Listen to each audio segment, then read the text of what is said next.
வணக்கம். நான் திரைப்பட தயாரிப்பாளர் ஏ.எம். சௌத்ரி தேவர் பேசுகிறேன். அரசு இமானுவேல் அவர்களுக்கு மணிமண்டபம் அறிவித்து வேலை ஆரம்பிச்சிருச்சு. இதை பற்றி நம்ம கேட்டதுக்கு அரசோட கொள்கை முடிவு அதில் தலையிட நான் யாரும் விரும்பலை. அரசு மணிமண்டபம் அமைத்து கொடுக்கட்டும். ஏன்னு சொல்கிறேன்னா, அவர் இராணுவத்தில் இருந்ததற்கான ஆதாரமோ அவர் சுதந்திர போராட்டத்தில் கலந்துக்கிட்ட ஆதாரமோ எங்கேயுமே இல்லை. இருந்தாலும் அவரை சுதந்திர போராட்ட தியாகி இமானுவேல் சேகரன்ற கூட அவர் கிறிஸ்தவர்ன்ற ஒரு எல்லாருக்கும் தெரிஞ்ச ஒரு விஷயந்தான். தியாகி இமானுவேல் சேகரன் சொல்லி மணிமண்டபம் அமைக்கிறீங்க. அதை பற்றி மற்ற மக்கள் பெரிதும் நம்புகிறாங்க. அவர் இராணுவத்தில் இருந்தால் நம்புகிறாங்க. சுதந்திர போராட்டத்தில் அவங்க பெரிதும் நம்பும் தலைவருக்கு நீங்கள் மணிமண்டபம் அமைப்பதில் எந்த ஒரு ஆட்சேபனையும் எங்களுக்கு இல்லை. ஆனால் அப்படி அமைக்கும் பொழுது எங்கள் கீழத்துவல் தியாகிகள் ஐவருக்கு கண்டிப்பான முறையில் நீங்கள் அதை முடிக்கிறக்குள்ளே மணிமண்டபம் அமைச்சு கொடுக்கணும். ஏன்னா அந்த தியாகிகளை இன்ன வரைக்கும் எங்களை கூட அந்த இடத்துல அரசு கூட விட மாட்டேங்குது. அதான் அன்னைக்கு காமராஜர் தலைமையான காங்கிரஸ் அரசோட பயங்கரவாதம் அது. நீங்கள் இன்னும் சொல்லலாம் சுதந்திரத்தோட நீட்சி அது. சுதந்திரத்தில் தேவரோட பங்கு நேதாஜியோட தேடுதல். இவங்க நேதாஜியை பிடிச்சி கொடுக்கணும்னு சுதந்திரம் வாங்கினால அதனால அவங்க தேவரை நேருவோட கட்டளையின் பேரில் காமராஜர் படத்தில் கொடுமைகளில் ஒரு அங்கம் தான் அந்த கீழத்துவல் தியாகிகள். நீங்கள் பரமக்குடியில் இமானுவேல் சேகரன் சொல்லி அவருக்கு நீங்கள் மணிமண்டபம் அமைக்கும் பொழுது கீழத்துவலில் இந்த தியாகிகளுக்கு நீங்கள் கண்டிப்பாக மணிமண்டபம் அமைத்து தான் ஆகணும். இதை நான் சொல்லலை. சட்டசபையில் திராவிட கட்சிகள் இரண்டும் திமுக அதிமுக பெரிதும் லீடராக அடையாளம் காட்டக்கூடிய அண்ணாதுரை தன்னோட சட்டமன்ற உரையில் பேசியிருக்காரு.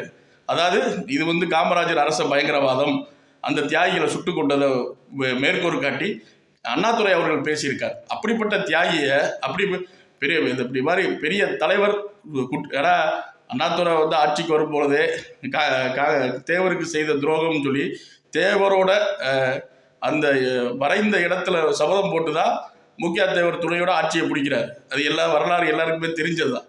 அப்படிப்பட்ட தேவரோட பிணைந்த இந்த 5 தியாகிகளோட துப்பாக்கி சூடு, அதாவது கண்ணை கட்டி சுடப்பட்ட போதும் அதுதான் அந்த வீர மறவர்களுக்கு அழகு. கண்ணை கட்டப்பட்ட போதும் தன் நெஞ்சை நிமித்தி காட்டார்கள். தான் சாக போவது தேவர் காட்டி அப்படின்ற ஒரு பெருமை காட்டி நெஞ்சை தூக்கி காட்டி அந்த கண்ணை கட்ட நிலையிலும் அந்த குண்டை நெஞ்சில் வாங்கி செத்த வீர மறவர்கள் அவர்கள் வரலாறு கொண்டாடாட்டி அதுதான் நமக்கு பெரிய பிழையாகும். நாங்கள் கொண்டாட ரெடியாக இருக்கோம். அரசு இந்த முறை 14ஆம் தேதி எங்கள் எல்லாத்தையும் அனுமதிக்கணும்.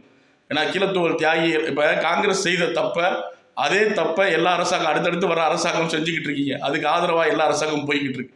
கண்டிப்பாக இந்த கீழத்துவல் தியாகிகளை நாங்கள் கொண்டாட ஐவரை எங்களுக்கு அனுமதி வழங்க வேண்டும். எப்படி நாங்கள் புலித்தேவன் விழா, எப்படி நாங்கள் மருது பாண்டியர்கள் விழா, எப்படி வேலுநாச்சியார் விழா, எப்படி தேவர் ஜெயந்திக்கு எல்லோரும் சென்று நாங்கள் கொண்டாடி வீர வணக்கம் செலுத்தி கொண்டாடுறோமோ அதே மாதிரி இந்த ஐவருக்கு எங்களுக்கு அனுமதி வழங்க வேண்டும்.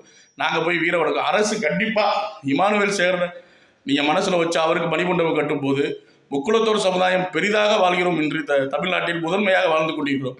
எங்களுக்கு கீழத்துவல் தியாகிகளுக்கு அதே பகுதியை சேர்ந்தது. அதனால தான் கேட்குறேன். பரமக்குடியில் நீங்கள் அமைக்கும் போது கீழத்துவலில் கண்டிப்பாக மணிமண்டபம் அமைச்சு கொடுக்கணும். அரசு அமைச்சு கொடுக்கும் நான் நம்புகிறேன். முதல்வருக்கு இது வாயிலாக நான் கோரிக்கை வைக்கிறேன். நான் முதல்வரை நேராக சந்திச்சும் கடிதம் கொடுக்க போகிறேன். அதனால் கண்டிப்பான முறையில் மணிமண்டபம் அமைச்சு கொடுங்க. இந்த முறை வருகிற செப்டம்பர் 14 எங்கள் அனைவரையும் போய் கொண்டாட நீங்கள் அனுமதி கொடுக்கணும். கண்டிப்பான முறையில் எங்கள் வீரவணக்கம் செலுத்த நீங்கள் ஏன் தடுக்கிறீங்க? அன்னைக்கு செஞ்ச காங்கிரஸ் தப்புக்கு அடுத்தடுத்த அரசாங்கம் துணை போறீங்க. இது உண்மையிலே இது மிக மிக மிக ஒரு தவறான ஒரு இது. ஏன்னா தியாகிகளை கொண்டாட விடணும். இப்போ தியாகின்னு சொல்லி மாணவர்களை கொண்டாட விடுறீங்க, அவருக்கு எல்லாமே செய்ய விடுறீங்க. நீங்கள் குரு பூஜைன்னு போடுறதுக்கு முத்துராமலிங்க தேவரத்தை யாருக்குமே எந்த ஒரு இதுவுமே கிடையாது, தகுதியும் கிடையாது. ஆனால் குரு பூஜைன்னு போட வீர வணக்கம் செலுத்தலாம். அவர் தலைவர் மறந்துட்டாரா வீர வணக்கம் செலுத்தலாம். குரு பூஜை கொண்டாடக்கூடாது. கொண்டாடுவதற்கு குரு பூஜைனா என்னன்னு தெரிஞ்சவங்க கொண்டாட மாட்டாங்க. இன்னைக்கு தமிழ்நாடே வேடிக்கை எல்லா விஷயங்களும் வேடிக்கை பார்த்துக்கிட்டு தான் இருக்குது. குரு பூஜைன்றது தேவருக்கு மட்டும்தான் ஊருக்கே தெரியும். அதனால கண்டிப்பான முறையில் இந்த மணிமண்டப வேலைகள் அவர்களுக்கு முடிக்கும் பொழுது இங்கேயும் மணிமண்டபம் நீ அமைத்து திறக்க வேண்டும்.